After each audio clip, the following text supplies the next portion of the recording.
নজরুল একজন poet, Shelley একজন poet।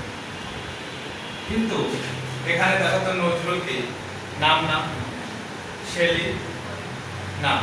আচ্ছা, আমরা সাধারণত জানি প্রপার নাউনের পূর্বে আর্টিকেল বসে না, কিন্তু এখানে যে নজরুল আর শেলির যে তুলনা করা হচ্ছে, আসলে নজরুল আর শেলির নামের তুলনা করা হচ্ছে না।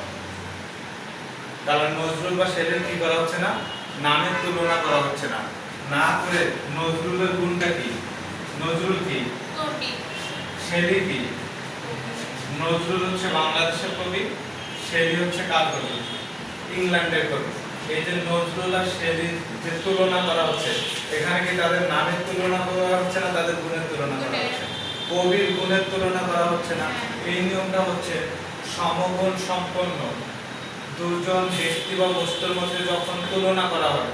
সমগুণ বলতে কি, যদি মনে করেন আমার সাথে তোমাদের তুলনা করি, আমি যদি টিচার হই তোমাদেরকেও টিচার হতে হবে, আমি স্টুডেন্ট হলে তোমাদেরকেও কি হতে হবে, স্টুডেন্ট হতে হবে। নজরুল কি পোয়েট, শেলি কি পোয়েট।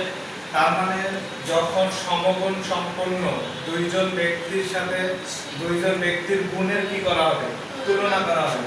নজরুলের সাথে অর্থাৎ এই যে শেলির সাথে কার তুলনা করা হচ্ছে, আর শেলির সাথে নজরুলের তুলনা হচ্ছে। অর্থাৎ যখন সমগুণ সম্পন্ন দুটি ব্যক্তি বা বস্তুর মধ্যে কিসের তুলনা করা হবে, গুণের তুলনা করা হবে। যার সাথে তুলনা করা হবে, তার মানে নজরুলকে কার সাথে তুলনা করতেছি, শেলির সাথে, তখন দুই নম্বর যে নামটা আছে তাদের পূর্বে আর্টিকেল হিসেবে কি হবে।